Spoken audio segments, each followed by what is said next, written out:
여기에 스페인의 레전드 사비 감독의 발언이 재조명되고 있습니다. 사비 감독은 특정 선수를 언급하지 않는 편인데 마요르카와 경기 전 인터뷰에서 마요르카에서 무리키 선수와 이강인 선수를 콕 집어 이야기했습니다.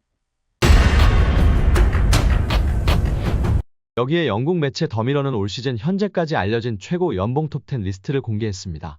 프랑스 매체 파리지앵도 전세계 최고 연봉 톱10 중 올해 사우디 리그로 이적한 스타 플레이어가 8명을 차지하고 여기에 리오넬 메시, 킬리안 음바페가 가세한 정도라고 밝혔었는데요. 유럽 5대 리그에서는 음바페가 1위였는데요. 사우디가 포함되면 이야기가 달라지죠? 6위는 리오넬 메시로 약 656억 원을 받습니다. 5위는 유럽 5대 리그 1위였던 킬리안 음바페로 연봉이 약 1021억 원입니다. 공동 3위는 은골로 캉테와 네이마르입니다. 사우디로 이적하면서 약 1458억 원을 받는다고 알려져 있습니다. 공동 1위는 카림 벤제마와 호날두입니다. 약 2917억 원을 받는 것으로 알려져 있습니다. 특히 호날두는 맨유에서 쫓겨난 후 유럽 빅리그에 관심이 거의 없는 상황에서 과감하게 사우디행을 결정했고 얼떨결에 올 시즌 빅스타들의 사우디 러시 길을 닦은 선구자가 됐습니다. 2021년을 기준으로 이강인은 주금 6,000파운드 약 889만 원에 연봉 31만 2,000파운드 약 4억 6,240만 원을 받았던 것으로 알려졌었는데요. 23년 여름 파리 생제르맹으로 이적하면서 당시에는 연봉 등 계약 조건이 공식적으로 발표되지는 않았지만 이적료는 약 2,200만 유로 약 313억 원에 달하며 그중 20%는 새로운 조항에 따라 이강인이 연봉 외 보너스 상여금로 약 50억 원을 수령한다고 전해졌었습니다. 김민재는 2028년까지 5년 계약을 체결했다고 발표했습니다. 이적의 세부 사항은 공개하지 않았지만 현지 매체에서는 김민재의 연봉을 1,200만 유로 약 170억 원으로 추정하고 있습니다. 이강인의 절친 쿠보는 레알 소시에다드에서 주급 5,452만 원을 받는 것으로 알려져 있습니다. 황희찬은 5천만 원 수준의 주급을 받다가 최근 재계약을 통해 1억 5만 원 수준으로 올랐습니다. 손흥민 선수는 현재 3억 1천만 원 정도로 알려져 있고 재계약 이야기가 나오면서 더 높아질 수 있는 상황입니다. 이강인 선수는 약 56억 원의 연봉으로 주급으로 계산하면 약 1억 800만 원으로 알려져 있습니다. 이강인은 리그앙에서 16번째로 가장 높은 연봉이라고 합니다. 파리 생제르맹이 이강인의 능력을 극대화하려면 더 많은 자유를 부여해야 합니다. PSG의 이강인은 20일 FC 메스와의 프랑스 리그앙 최종전에 선발 출전해 풀타임을 소화하며 1골 1도움을 기록, PSG의 2대0 승리의 1등 공신이 됐습니다.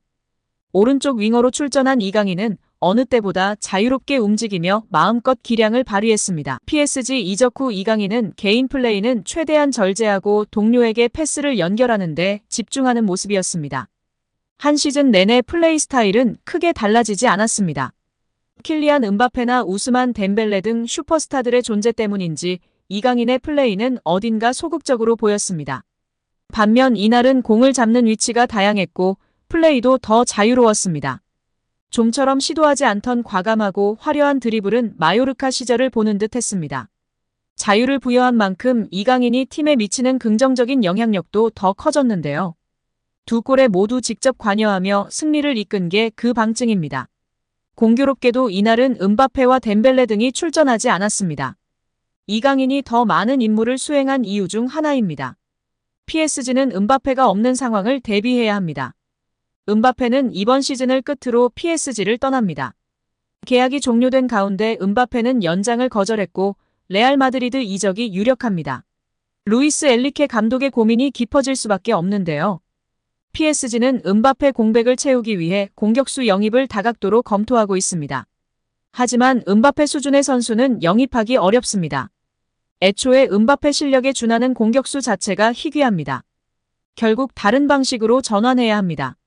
이강인은 원래 자유를 부여할 때 날개를 단 듯 엄청난 임팩트를 보여주는 유형의 선수입니다. 마요르카에서 그랬고 연령대 대표팀이나 어대표팀에서도 다르지 않았습니다. 프리롤 이강인은 늘 한 단계 위의 선수로 진화해왔습니다. 이강인이 최종전에서 보여준 활약은 엔리케 감독에게는 다음 시즌을 준비하는 힌트가 될 만합니다. 이강인의 능력을 극대화하면 프랑스 리그앙에서는 충분히 위협적인 공격력을 구축할 수 있습니다. 이강인은 이미 스페인 라리가에서 검증된 자원입니다. 리그앙보다 수준 높은 무대에서 이강인은 개인의 능력으로 팀을 이끈 바 있습니다. PSG에서도 못할 이유는 없습니다. 여러분들의 생각은 어떠신가요? 여기에 스페인의 레전드 사비 감독의 발언이 재조명되고 있습니다. 사비 감독은 특정 선수를 언급하지 않는 편인데 마요르카와 경기 전 인터뷰에서 마요르카에서 무리키 선수와 이강인 선수를 콕 집어 이야기했습니다. 이강인 선수의 재능은 무척이나 훌륭하다. 공격적 재능이 훌륭하고 간결한 것이 장점이다. 세트피스 능력도 출중하다며 이례적인 발언을 하며 화제가 되기도 했습니다. 또 한 명의 바르셀로나 출신이 이강인 선수의 재능을 알아보고 극찬했었는데요. 바로 사비 모초리 코치입니다. 스페인 매체 엘 데스마르케는 모초리 코치와 인터뷰를 진행하며 많은 팬들이 알게 되었습니다. 과거 발렌시아 유소년 코치였던 모초리 코치는 현재 바르셀로나의 스카우팅 코디네이터로 일하고 있습니다. 모초리 코치는 나는 U8세 팀의 기술 코디네이터였다. 이강인은 다른 팀원들과 함께 시험을 보러 왔다. 그들이 온다고 했을 때 좋은 자질이 있는 선수라는 것을 깨달았고 어느 순간부터 한 선수가 크게 눈에 띄었다며 이강인과의 첫 만남을 회상했습니다. 이강인은 11세 때 한국을 떠나 발렌시아로 건너왔습니다. 모초리 코치는 이강인은 몇몇 사람들의 왼손보다 정교한 왼발을 갖고 있다. 뛰어난 기술을 갖고 있다면서 또한 창의력과 함께 어떻게 응용하고 빨리 판단하는 능력도 있다고 칭찬했습니다. 이어 그는 나는 이강인과 다비드 실바와 비슷한 점을 발견했다. 그가 실바의 수준에 도달할 수 있다고 진심으로 믿는다. 나는 이강인이 그와 비슷하거나 더 우수한 선수가 되기를 기원한다고 찬사를 보내며 크게 화제가 되기도 했습니다. 여기에 이강인 선수가 아닌 일본의 구보가 아시아 선수 중 시장 가치가 가장 높은 것으로 평가되어 화제입니다. 레알 소시에다드에서 뛰고 있는 선수가 파리 생제르맹에서 뛰고 있는 선수보다 더 높은 가치를 부여받은 것이 화제인데요.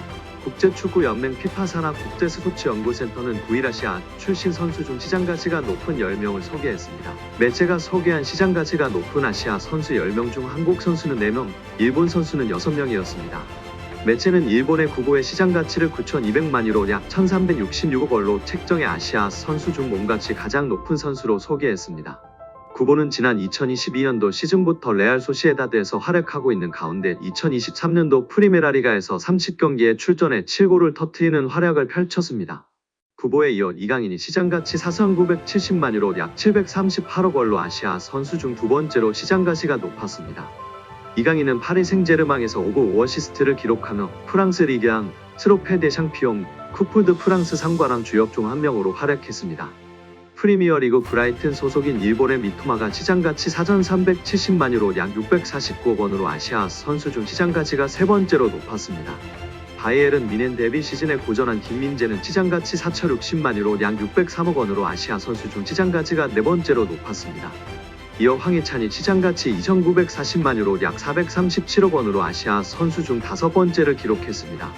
손흥민은 시장가치 2,100만 유로 약 312억 원으로 아시아 선수 중 시장가치 9위에 머물렀습니다. 30대로 접어든 손흥민은 프리미어리그에서 17골 15어시스트의 맹활약을 펼쳤지만 시장가치는 낮게 책정되었습니다.